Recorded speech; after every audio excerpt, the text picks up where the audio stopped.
Преди 492 години двама братя козари намерили това хубаво дефиле под Бесапарските възвишения и според преданието оттам селото носи името Козарско. В това защитено поле никога през изминалите столетия не е падала градушка. Щедра е природата към гостоприемните и работливи стопани. Първото, което прави впечатление, са построените и поддържане с много вкус къщи и дворове, натежалите с плод, овощни и зеленчукови градини. Прекрасен е и климатът тук. Нежно ни погалва приятният вечерник, гали ухото шумоленето на реката. Истински рай. Тези две думи са произнесли всички чуждестранни гости. Кметът Георги Попов с усмивка задава въпрос, който не се нуждае от отговор. Защо трябва ние да ходим в Европа, след като всичко, което харесват европейците, го има в село Козарско? Нашето село географски е много добре разположено. Нашите прадеди са били находчиви хора, тъй като използваме полъха на родопите и богатството на Тракийската низина. Миналото е богато на нашето село.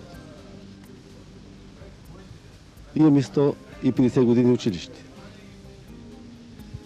Имаме 80 години църква, 100 години театър, 80 години читалище. Но имаме и светло бъдеще. Ние произвеждаме всичко. Полето не е рай. Благодарение на трудолюбивите селяни, които просто са страстали с земята. Скромни, трудолюбиви, не жалят труда си, но произвеждаме и промишлена продукция. В землището на Козарско имаме построен колбасарски цех, който изкупува селскостопанската продукция от нашето население. И това стимулира производството на животни. Овце, крави, говеда. Предстои откриването на дърводелски цех. Предстои откриването също на цехове за производство на шампуани и други химически производства. Село Козарско може да се похвали още с опитната станция към Института по тютюна в Пловдив, с 60 декара оранжерии, 12 съвременни търговски обекта, 2 нови фурни.